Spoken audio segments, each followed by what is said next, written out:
Анджела Айсидора Дункан родилась или 26 мая 1877 года, или 27 мая 1878 года, или 27 мая 1977 года. Навряд ли она сама нарочно пыталась изменить дату своего рождения. Просто жизнь ее представляла собой такой хаос с самого рождения, что есть не нулевая вероятность, что она сама не знала точно всех дат или не помнила их в тот момент, когда у нее брали многочисленные интервью. На самом деле ее звали Энджела Изадора Данкан. Она никогда не пользовалась своим первым именем, предпочитая экзотическое и необычное второе – Изадора. Каким образом ее имя превратилось в России в Айсидору Дункан, я не знаю, я пыталась найти объяснение, но не смогла.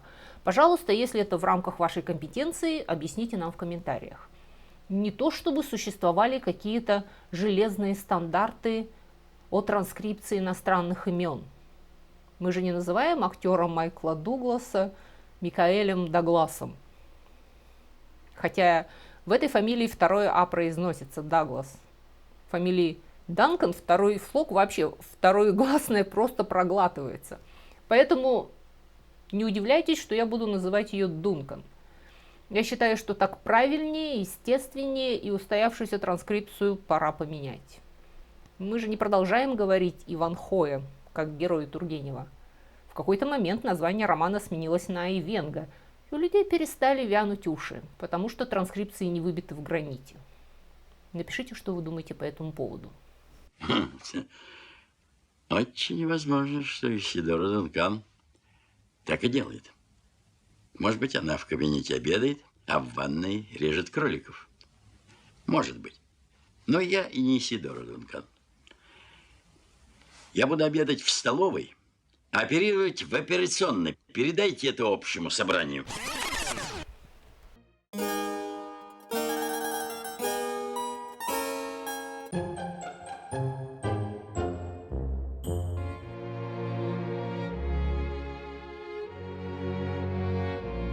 Она родилась в Сан-Франциско, в семье состоятельного и проворовавшегося банкира. Ее отец заимствовал деньги вкладчиков, чтобы финансировать собственную игру на бирже.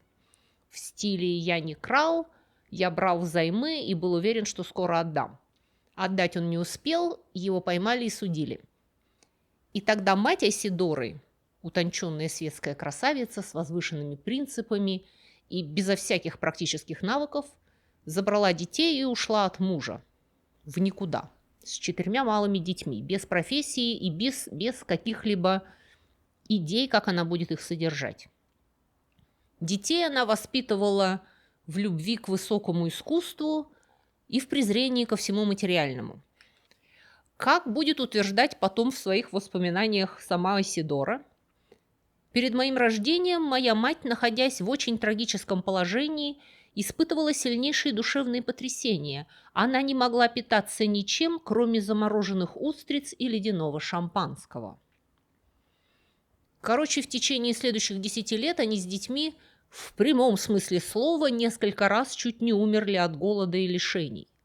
Я ее не укоряю в том, что она ушла от мужа, просто замечаю, что женщина, не имеющая профессии, ставит себя в крайне ранимое положение.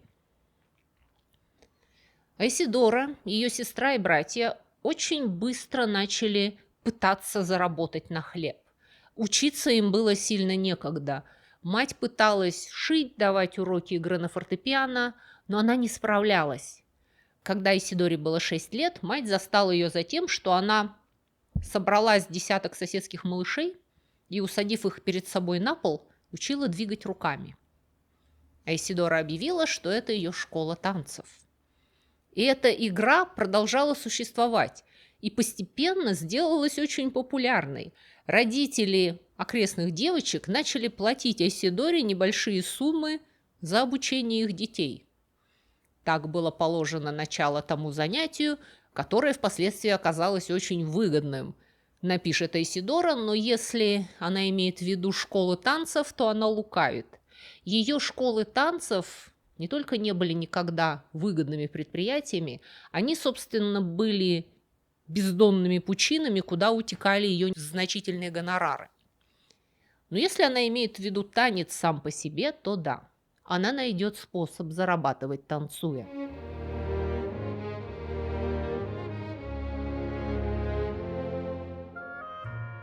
Мать Исидоры воспитывала детей не просто в преклонении перед искусством, но и в духе безусловной свободы самовыражения, которую она считала принципиальной для художника. Айседора с юности не просто имела свой стиль и мнение о том, что есть танец. Она не стеснялась об этом открыто и громко заявлять. Когда ее отвели к балетмейстеру, чтобы дать ей подобающие уроки танца, и тот приказал ей подняться на цыпочки, маленькая Айседора заявила, что это безобразно и неестественно, и учиться не стала. Всю жизнь она будет переубеждать Европу и Америку, что есть красиво в танце. И ей понадобится много лет упорного труда и огромного риска, чтобы к ее мнению начали прислушиваться. Сначала она попытается найти себе место в традиционном театре, потому что ей срочно был необходим заработок. Ей нужно было кормить мать, которая иногда от недоедания не могла встать с кровати. И когда я говорю «кровати», я имею в виду с матраса, брошенного на пол в какой-то халупе, за которую они уже несколько месяцев не платили. Они буквально бедствовали. Но ни одному из них не пришло в голову пойти, к примеру, в прислуги или в продавщицы. Айседора считала себя артисткой, посвященной музам, и предпочитала умирать с голоду, таскаясь с передвижными театрами по злачным закоулкам страны. Как-то мне отвели комнату без ключа, и все мужское население гостиницы, почти поголовно пьяные, все время пытались проникнуть ко мне. В ужасе я притащила тяжелый шкаф через всю комнату и забаррикадировала им дверь. Но и после того не решалась заснуть и всю ночь была настороже. Я не могу себе представить более позабытого богом существования, чем то, которое называется путешествием с театральной труппой. Почитайте ее мемуары, они переведены и широко доступны, волосы дыбом встают. Помыкавшись так, она перебралась в Нью-Йорк и всю семью перетащила с собой. И там ей впервые начал сопутствовать некоторый успех. Айседора, в принципе, танцевала под любую музыку, которая ее вдохновляла, не только предназначенную для танцев. Она могла танцевать под Баха, если хотела, ко всеобщему ужасу. И однажды она плясала под музыку Этельберта Невина, когда композитор лично ворвался к ней с криком, что он запрещает танцевать под его сочинения, потому что не для танцев они были написаны. Но, поглядев на пляшущую Айседору, он прослезился и стал ее огромным фанатом и ввел ее в богатейшие дома города. Айседора не достигла в тот же момент оглушительного успеха. Да, она танцевала перед миссис Астер на ее вилле в Ньюпорте, и высший свет Нью-Йорка делал вид, что понимает эту странную девушку, воспроизводившую перед ними примитивные и дикие древнегреческие танцы. Босиком, в самодельных туниках, полностью открывавших ноги. Люди попроще просто замечали, что это стриптиз, но люди культурные изо всех сил старались верить, что это божественная суть танца. Но платили ей редко и немного. Ее хвалили, говорили, что это очень мило, но дальше редких частных выступлений дело не шло. И Айседора вскинулась, заявила, что Америка ее не понимает, и решила ехать в Лондон.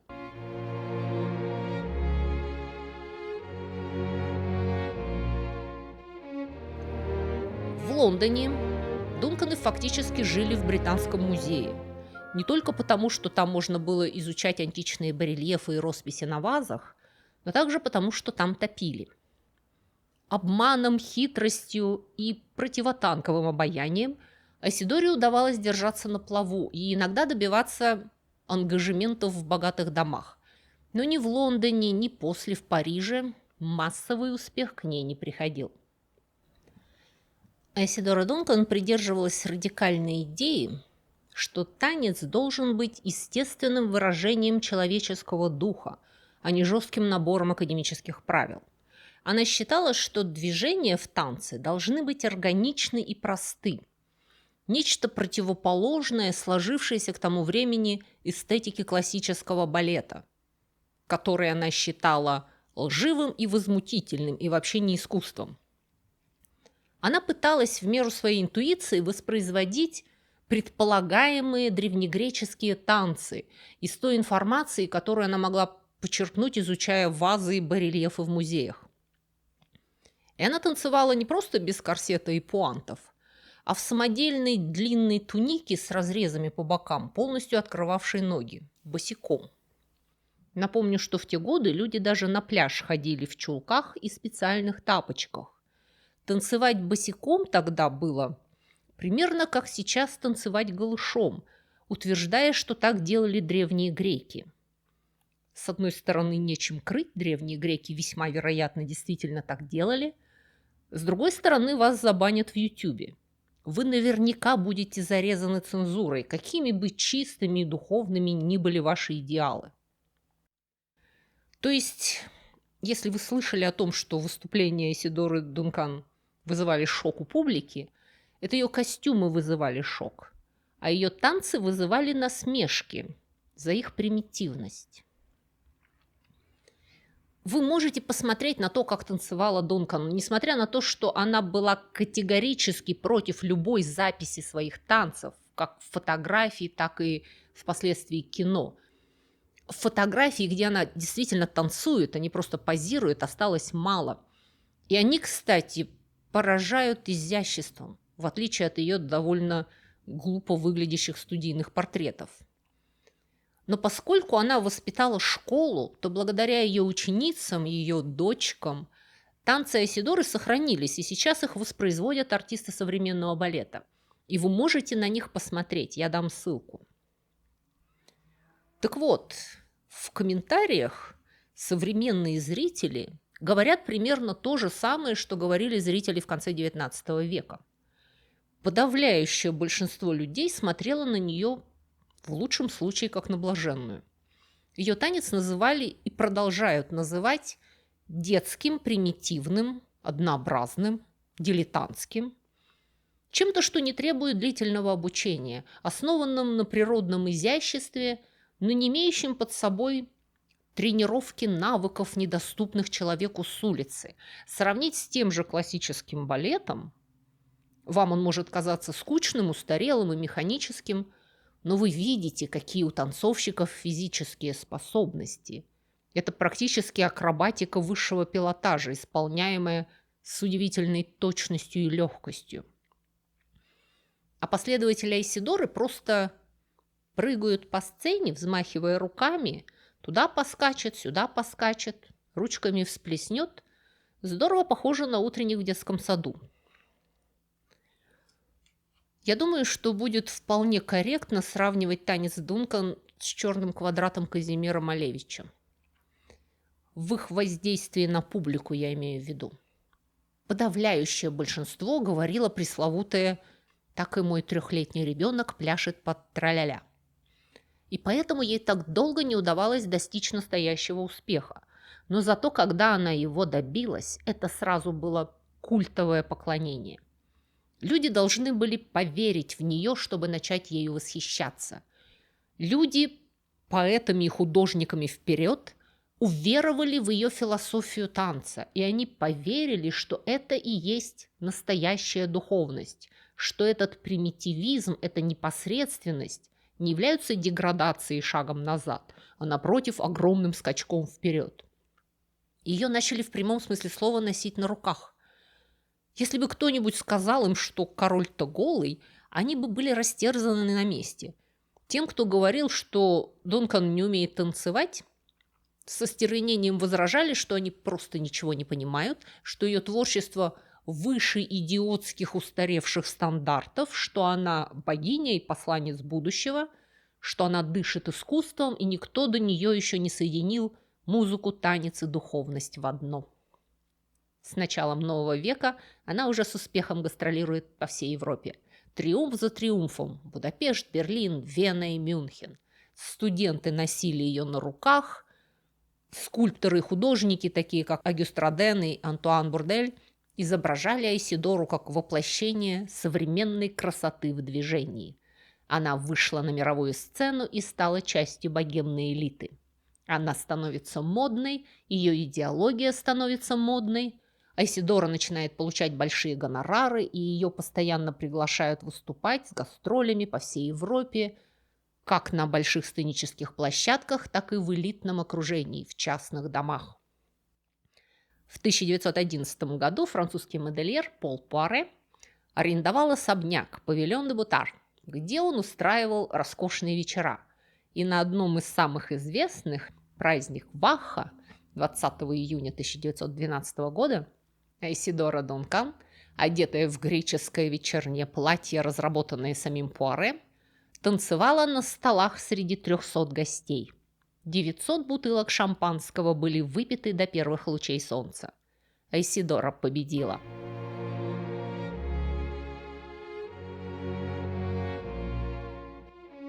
По мере того, как росла ее слава, Айсидора увлеченно вернулась к своей самой первой профессии – обучению нового поколения. В 1904 году она открыла свою первую школу в Грюнвальде, недалеко от Берлина. Это была школа-интернат для девочек, в которой в дополнение к обычному образованию также преподавали танцы. Но от учениц не ожидалось и даже не поощрялось становиться профессиональными танцовщицами. Танец должен был стать как бы частью их стиля жизни, естественным выражением движения души. Как в анекдоте, во время интервью на работу спрашивают: «А где ваше резюме?» «Мой опыт словами не передать, я подготовил танец». Примерно так. 6 своих самых любимых учениц она неофициально удочерила. Их совокупно называли Изодорабль, помесь Исидоры и Адорабль, очаровашки, Изидорашки. Эти босоногие танцовщицы гастролировали с ней и в результате сохранили ее репертуар и стиль и передали их будущим танцовщицам. Нечто среднее между суррогатной семьей и ядром тоталитарной секты. 3 из них даже будут использовать ее фамилию Дункан, хотя Айсидора официально их не удочеряла. Дети вообще были ужасной и болезненной частью ее жизни. Айсидора начнет свою автобиографию с рассказа о гибели ее детей. Прямо во введении она вспоминает о том трагическом дне, который оставил ее до конца жизни, уставшей, с непрекращающейся болью в груди. Она никогда не была традиционной семейной женщиной и вслух говорила, что женщину, которая прочла брачный договор и потом все равно решила выйти замуж, нужно проверить, все ли у нее в порядке с головой. Она не была замужем за отцами своих детей. Дочь Дейдра была от гениального и безумного Гордона Крейга, театрального дизайнера, деконструировавшего нормальные декорации в кубистские бредовые фантазии. Сын Патрик был от Перриса Зингера, сына того самого Зингера, который человек и швейная машина. Зингеры были, как вы знаете, безумно богаты, и Перрис помогал Айсидоре деньгами, потому что сама она хоть и много зарабатывала, но ее способности проматывать деньги были просто поразительны для человека, все детство и юность проведшего в нищете. Или, напротив, это был результат той детской травмы. Пусть психологи прокомментируют. Она постоянно разъезжала с гастролями, но ее дом, ее база была в Париже. Там жили ее дети. 9 апреля 1913 года Айсидора репетировала, а дети с няней и шофером поехали на прогулку. Неизвестно точно, что произошло, но похоже, что машина заглохла на набережной Сены. Шофер вышел из машины, чтобы покрутить ручку на носу, стартер старого типа, и он случайно оставил машину на передаче. Когда мотор завелся, машина рванула с места и вылетела с набережной в реку. Все находящиеся в машине утонули. Дейдре было 6, а Патрику 3 года. Айсидора была совершенно убита, перестала танцевать, бродила по Парижу как сонамбула, ударилась в спиритизм. В отчаянии она умоляла молодого итальянского друга скульптора сделать ей еще одного ребенка. И в 1914 году Айседора действительно родила третьего ребенка, но он умер вскоре после рождения. Ее из Адорабли заменят ей детей. После гибели детей ее творчество стало более трагичным. Она потеряла присущую ей жизнерадостность и оптимизм. Критики отметили новую взвешенную силу и абстрактность в ее танцах, новую эмоциональную глубину в хореографии. Личные страдания усилили ее артистизм, позволив ей придать трагедии универсальный характер. Она отождествляла свою боль с болью всего человечества и с борьбой за свободу. Ее работа начинает приобретать политическую окраску.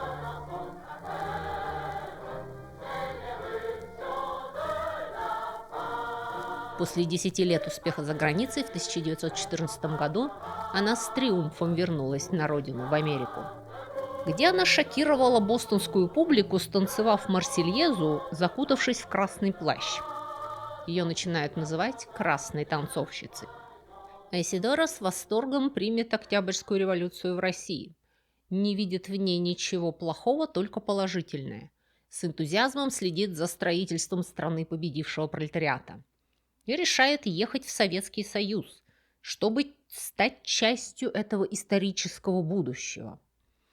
Ее намерение по дипломатическим каналам дошло до наркома просвещения Луначарского, и тот пригласил Айседору Дункан в Россию организовывать новую народную школу танца. В октябре 1921 года она отправляется в Москву. Читая ее биографию, у меня сложилось впечатление, что ее восхищение Советским Союзом в значительной степени было вызвано чрезвычайно прогрессивным гендерным и брачным законодательством в новой стране. И это было правдой.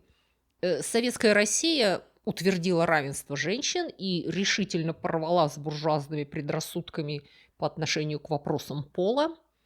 Церковный брак был отменен, развод узаконен, поощрялись свободные и честные отношения между полами.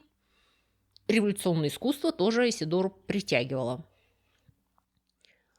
Когда она приехала в Москву, ее встречали как героиню. Газеты писали «Великая танцовщица свободного духа с нами».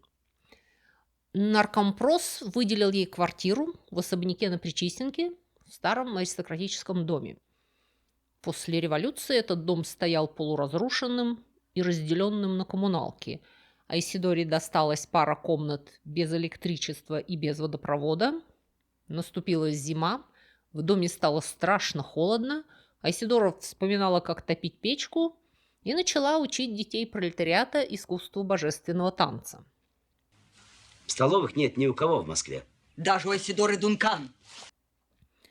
Детям приходилось танцевать босиком по ледяному полу.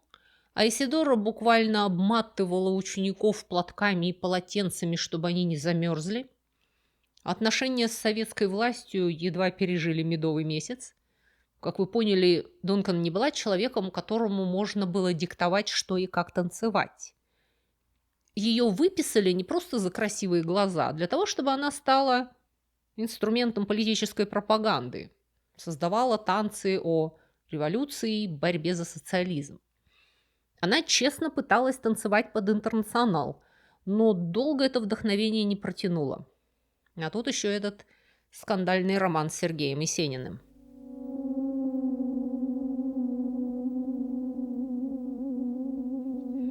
Читатель ждет уж рифмы розы, на вот возьми ее скорей. Они познакомились в Москве осенью 21 года. Айседоре 44 года, Есенину 26. 18 лет разницы в ее пользу. И я не говорю, что это плохо, но многие говорили. Они были звездами первой величины. Разумеется, Дункан была мировой знаменитостью, а Есенин только российской. Но зато он был своим, так что их статус уравновешивался. Любовь между ними вспыхнула стремительно и бурно. Они практически сразу начали жить вместе в ее квартире на Причистенке. Язык был большой проблемой. Сережа практически не говорил по-английски. Айседора практически не знала русский. Они общались через переводчиков, или жестами и страстными взглядами. В мае 1922 года Дункан и Есенин официально поженились. Почему эти два сторонника свободной любви расписались? Потому что Айседора была уже сыта по горло неотапливаемой свободой пролетариата и собиралась за границу. И так было проще оформить выездные документы для Есенина. Летом 1922 они отправились сначала в Европу, а потом и в Америку. Все это приключение было катастрофой. Есенин и до этого чувствовал, что он в этой паре второй номер. Но когда Айседора оказалась в своем пруду, делать вид, что ты выше этого, стало просто невозможно. Он превратился в молодого мужа звезды. Потерял поклонников, потерял круг общения, бесился со скуки, скучал по России, начал пить по-страшному, буйствовал, ломал мебель в гостиницах и лупил Айседору прямо на людях. К 1923 году их любовь окончательно угасла. Есенин вернулся в Россию один. Они никогда не были официально разведены, но они больше не виделись. В конце 1925 года Есенина найдут мертвым в Англитере. Он оставит прощальное стихотворение «До свидания, друг мой, до свидания». До сих пор спорят, к кому оно обращалось, но точно не к Айседоре. Зато он упомянет ее в «Черном человеке». Я хочу здесь заявить под протокол, что я лично считаю Есенина куда более значительным культурным явлением, чем Дункан. Несмотря на то, что из-за рамок языка он остается национальной знаменитостью, а ее язык творчества был интернациональным, и поэтому она известна шире.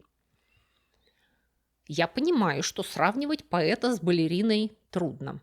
Но если бы я искала аналог Дункан в поэзии, я бы сравнила ее с Велимиром Хлебниковым, авангардистом-реформатором. Есенин же – это более масштабный гений. И если вы знаете его исключительно по детсадовскому стихотворению «Белая береза под моим окном», вам надо найти время прочитать его поздние, более серьезные произведения и, взрослея, периодически их перечитывать и находить в них новые смыслы. «Черный человек» – это одно из его самых последних. Айседора узнает о его смерти из газет. Она никогда больше не вернется в Россию. Ее школа захереет и будет закрыта. И тем не менее, ее искусство танца окажет огромное воздействие на становление русского модернистского балета, балета Фокина. Это не было то же самое, но они были идеологическими товарищами в деле революционизации балета.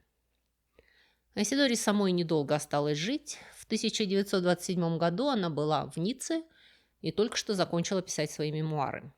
14 сентября Айседора села в спортивный автомобиль с открытым верхом, и для тепла она надела не плащ, как советовала ей подруга Мэри Дести, а длинный, расписанный вручную Романом Шатовым шелковый шарф.